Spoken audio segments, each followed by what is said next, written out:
Los representantes estatales Juni Joseph y Naqueta Riggs se reunieron a líderes inmigrantes, defensores de derechos humanos y legisladores para un evento histórico. Me encuentro desde el Capitolio Estatal, donde las voces de quienes enriquecen y construyen nuestras comunidades resonaron con un mensaje de dignidad, solidaridad y acción. La conferencia de prensa celebrada solo 2 días después de la toma de posesión presidencial tuvo como objetivo destacar las contribuciones y desafíos de las comunidades inmigrantes en Colorado. Aquí los detalles. Con el Capitolio Estatal como telón de fondo, se escucharon historias que ponen en perspectiva las complejidades de vivir en un sistema migratorio lleno de desafíos.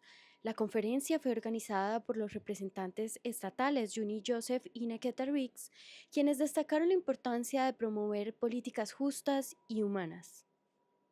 Immigrants make up 11.4% of the Colorado labor force.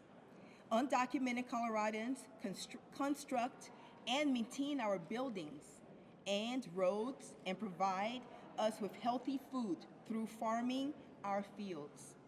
Immigrant Coloradans are entitled to fair, livable wages. Their children attend our public schools and institutions of higher education. And it's like Rep. Joseph, Rep. Velasco, and myself are even serving in our state legislature. Mass deportation will have profound impact on our children and families. As a child welfare attorney, I have seen the devastating effect of family separations firsthand. The prospect of mass deportation not only threatens the stability of immigrant families, but also it creates a crisis for children who may lose one or both parents. If mass deportation is implemented, we will see an overwhelming influx of children entering the system. Children who will need care, resources, and above all, stability. These children are American citizens and they have a right to life with their families, to feel safe and to thrive.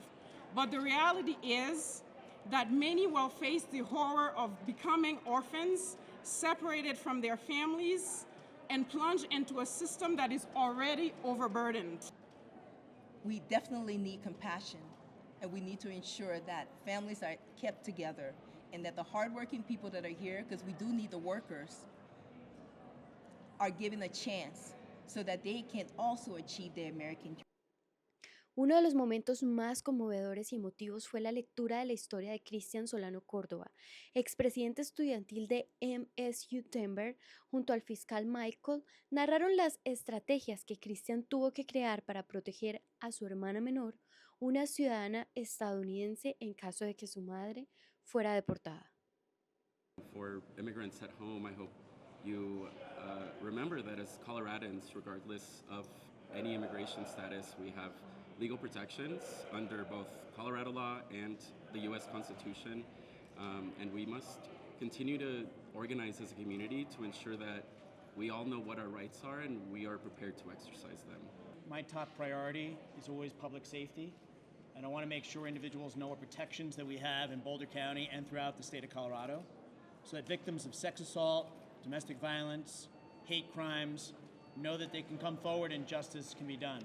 And right now, there are a lot of valid fears and concerns in the community because of the rhetoric and the actions taking place at the federal level.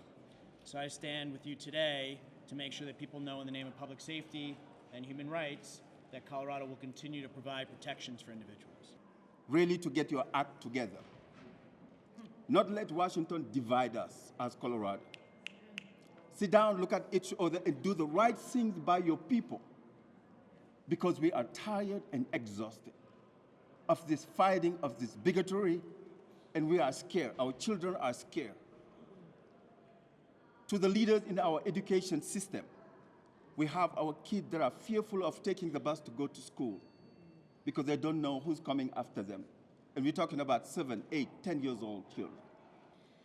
These first few days have begun with a series of executive orders that perpetuate xenophobia, transphobia, and restrict reproductive freedoms.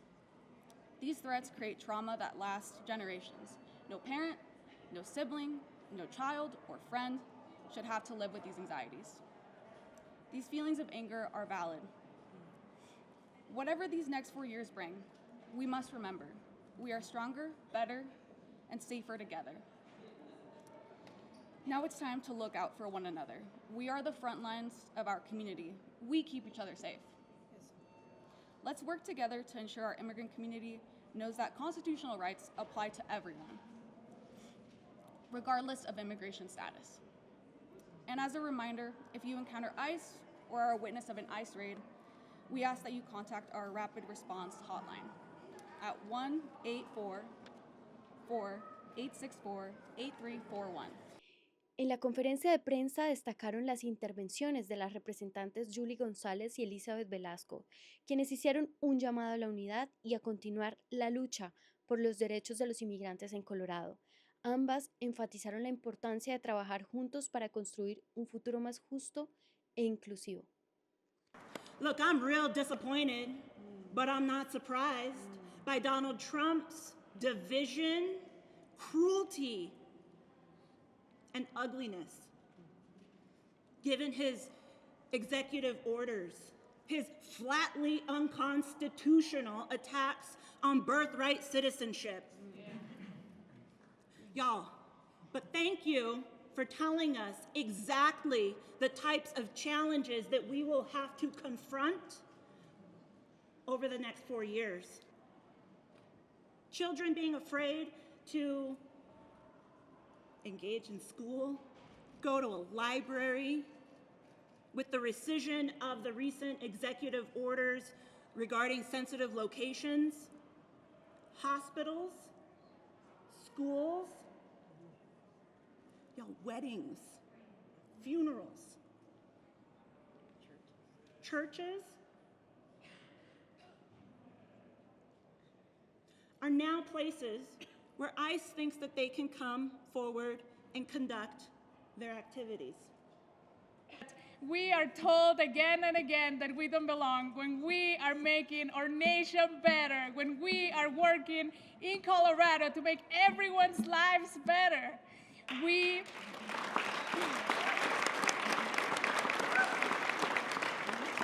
are firefighters, we are service workers, we are nurses, we are teachers, we are everywhere in our communities.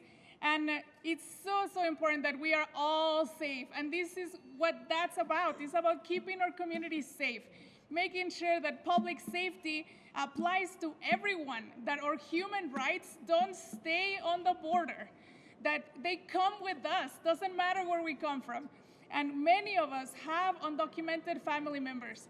And when we see an attack on one of us, that's an attack on all of us. Let's stand together, and I look forward to all the good work that we're going to be doing, but I really want to thank all the grassroots organizations that are on the ground protecting our communities, making sure that we have the resources to be safe, that we have the resources to protect each other. You are not alone. We are all here to support you. We are not America without our immigrant communities, and we will stand strong together.